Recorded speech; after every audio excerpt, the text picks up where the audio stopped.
real-world clinical outcomes of ivermectin and mebendazole in cancer patients result from a prospective observational cohort. So in other words, this was a group looking forward, people joining the group and then data being collected prospectively as the trial goes along. And it's written as a full paper. Here we have the abstract. It's not yet been subject to full peer review, but I'm bringing it to you because it's really very interesting. And the lead author is Nick Hushler, who is actually a friend of the channel. So the full paper is there. Now, let me just give you the main points of this, and you can decide if you want to watch.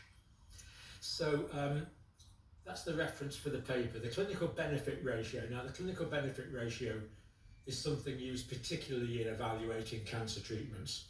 And it means that there's a complete response, or there's partial response or stability of the disease. It means it's a good outcome. Anyway, the good outcomes were 84%, with a combination of ivermectin and mebendazole.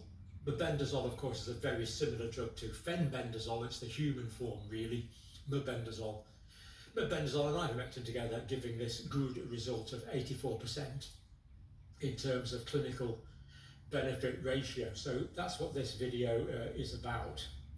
84.4% of patients did well, which is incredible. So why isn't this being widely taken up? Well, we don't have the large-scale randomized controlled trials because they're largely done by pharmaceutical companies. Now, the paper does mention the fact that overall it is estimated that annual costs of standard chemotherapies average $111,000 per year. I guess that's about, what, £90,000, $111,000 per year.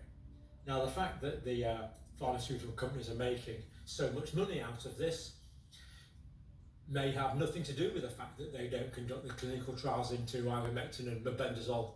Who knows? But they're facts given in the paper anyway.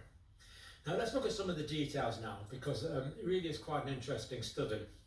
So drug repurposing offers a pathway to identify accessible, this is available to anyone, this is egalitarian, low toxicity, low cost cancer therapies. Now, the paper says that this therapy should cost $1,000 or $2 a year, as opposed to $111,000 per year for traditional chemotherapy. I'm sure I could do it for a lot less than that, one heck of a lot less.